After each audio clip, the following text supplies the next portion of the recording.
Baka mamaya maano kayo doon sa patibong nila eh. Di ba? Yun ang pinakamahirap po. Pag napunta na kayo doon sa patibong nila, naakit kayo doon, naku po, kagaya nung sinabi ninyo, magkakapatong-patong lang po yung hutang ninyo, pambayad lang din uli sa OLA. Hindi nyo mapapakinabangan yung pera nyo. Di ba? Kaya nga kayo nang hiram ng pera kasi para magamit nyo. Okay? Pero kayo, kung manghihiram ulit ng pera para lang pambayad dun sa nahiram yung OLA, huwag nyo yung gagawin yun. Magkakabaon-baon lang ho kayo sa utang. May nagtanong sa akin, karamihan po abusado po ang OLA. Malaki po ang amount ipo-front nila para mahikayat ka manghiram sa kanila. Siyempre, ako naman, urgent need, kaya click naman agad.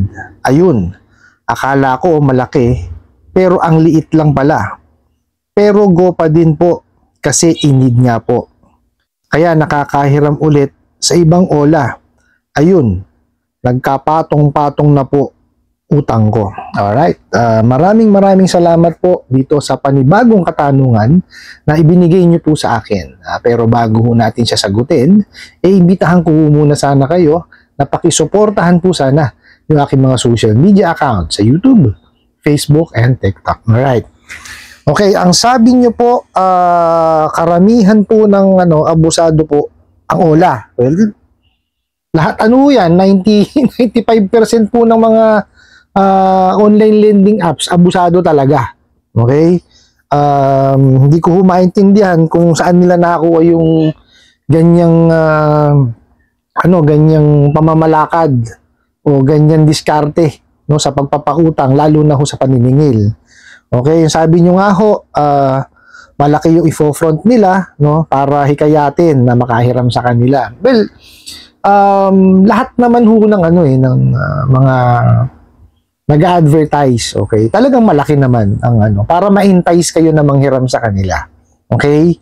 Kaya lang ho kasi etong mga OLA, very deceiving, nanlilim lang po sila, at saka nanloloko, actually, ang nilalabag po nila dyan is yung Consumer Act of the Philippines, kasi ho, bawal na bawal po yung mag-a-advertise ka ng mali.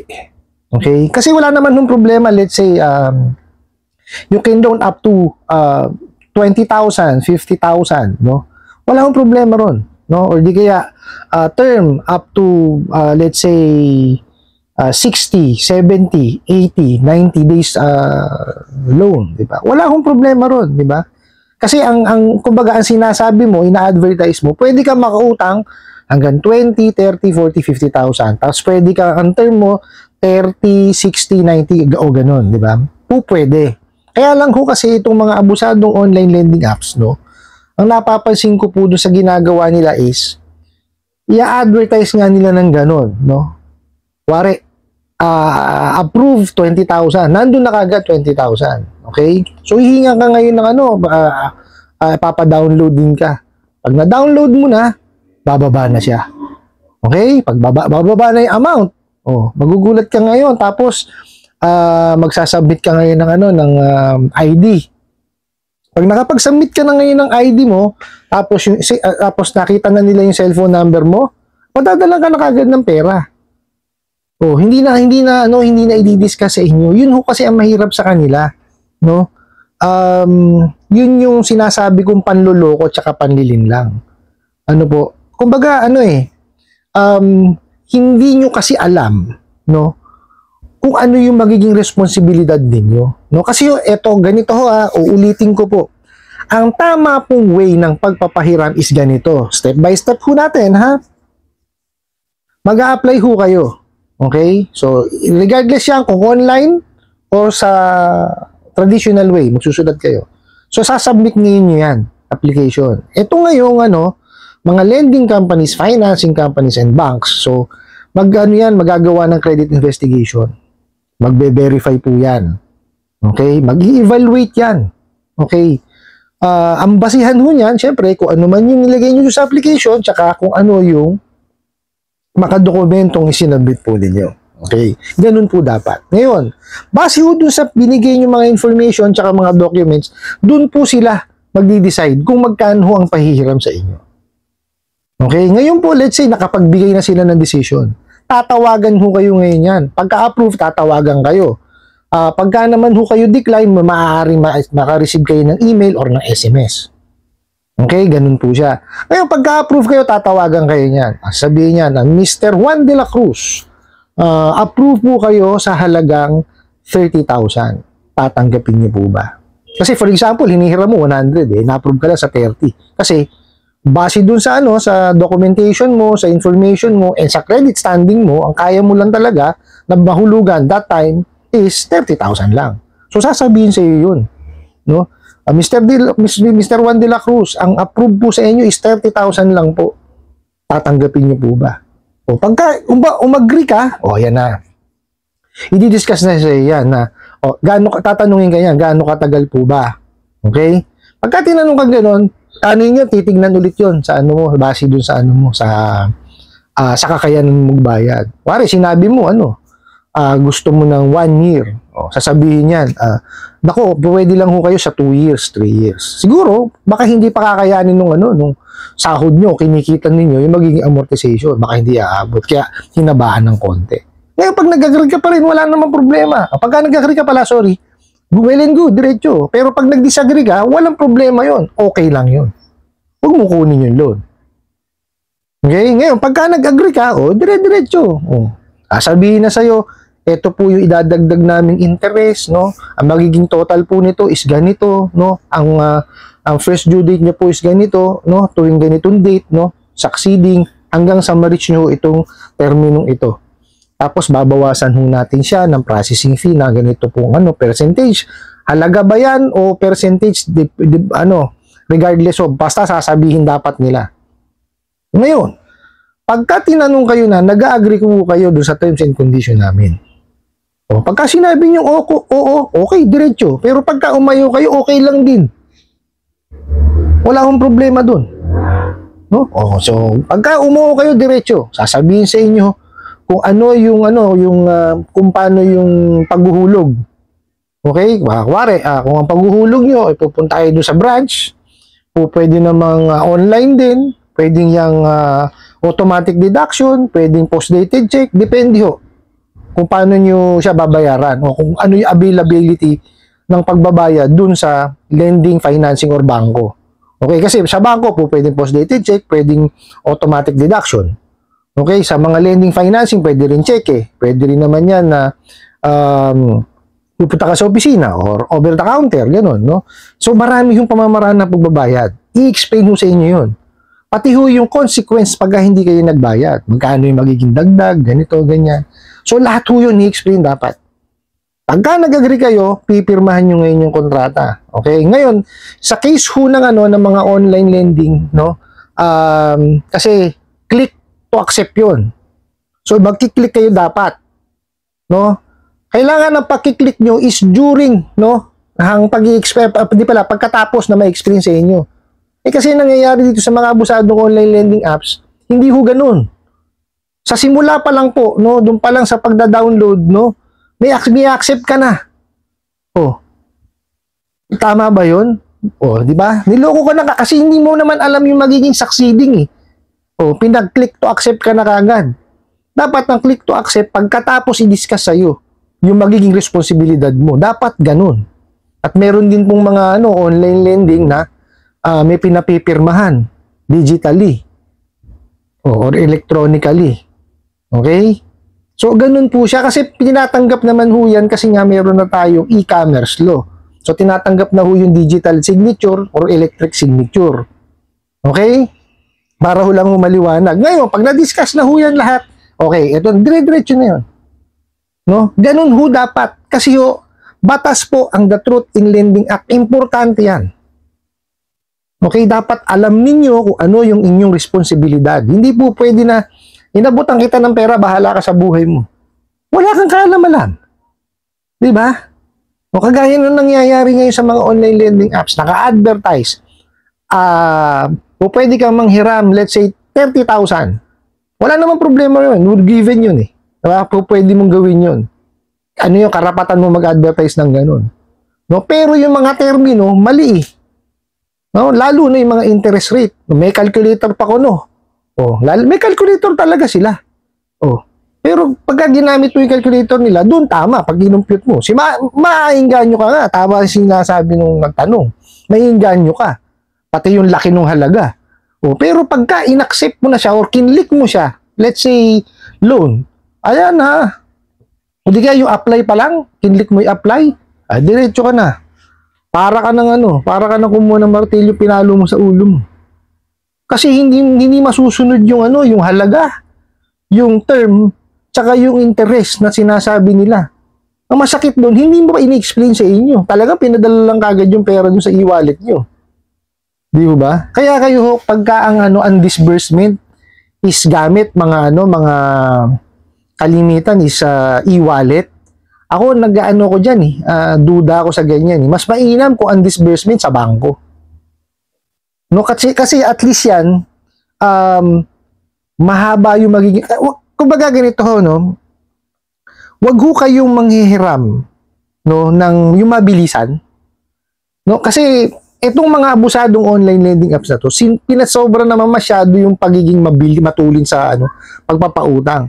I'm nothing against dun maganda nga yun di ba? Kumbaga magiging madali para sa mga nangangailangan ng pera, no, o mga manghihiram ng pera, yung pagpapautang. Kaya lang dapat gawin pa rin yung proseso. May credit investigation, verification, no?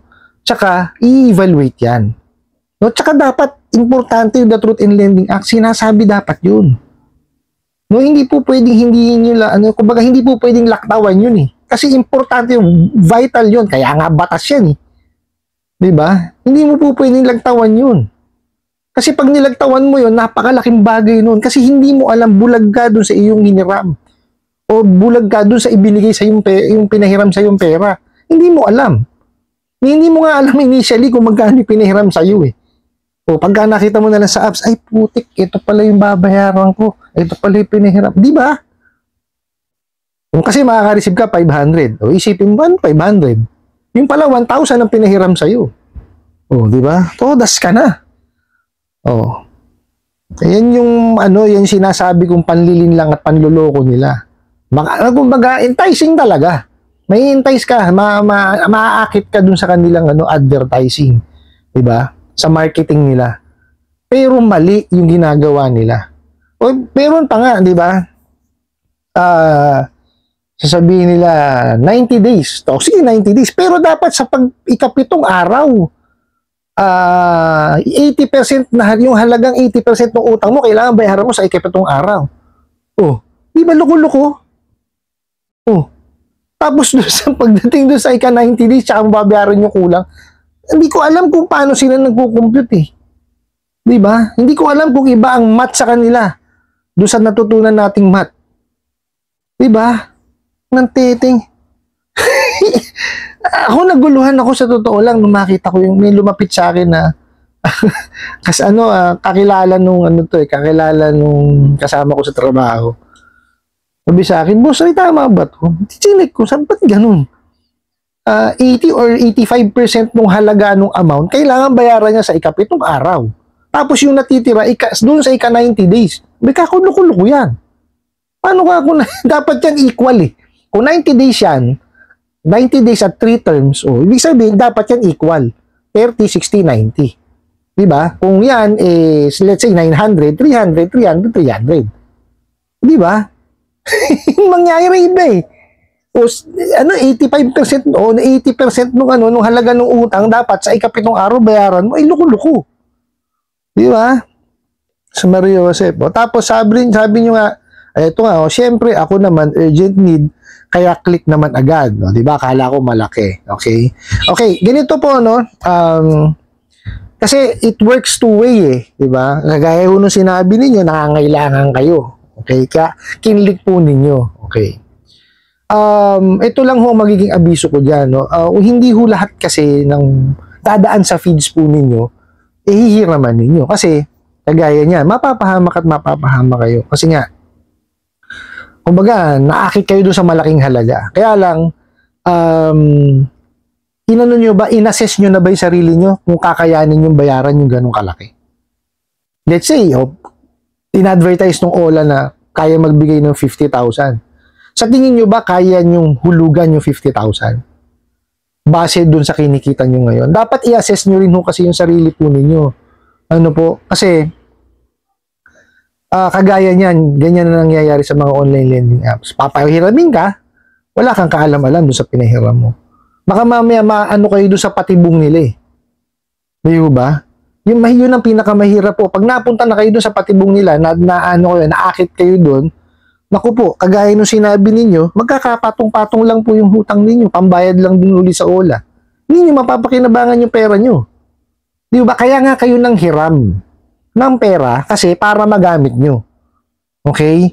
Pero kayo, kung manghihiram ulit ng pera para lang pambayad dun sa nahiram yung OLA, huwag nyo yung gagawin yun. Magkakabaon-baon lang ho kayo sa utang. Hindi ho tamang panghihiram yun. Hindi tamang pangungutang yan. No? Huwag nyo hong gawing huwag nyo kaugalian na manghihiram kayo, no, para lang bayaran yung dati nyong hiniram. It's a no-no po. Huwag nyo hong gagawin nyo. Mababaon lang ho kayo. Hindi ho kayo matatapos dyan. Para lang hong gulong yan. Ganun lang. Paikot-ikot. Ganun lang ho kayo. Hindi nyo matatapos yan. No, kasi tandaan nyo po, para mabayaran nyo ang isang OLA, kailangan nyo at least 2 hanggang 3 OLA. Okay? O di, syempre, nabayaran nyo na isa. Ngayon, 3 na ngayon ang problema mo instead na isa lang. Di ba? O manong, huwag kang manghiram, pag-ipunan mo, tsaka mo bayaran. Tapos, tigilan mo na yun. Huwag ka na manghiram ulit sa mga abusadong OLA na yun.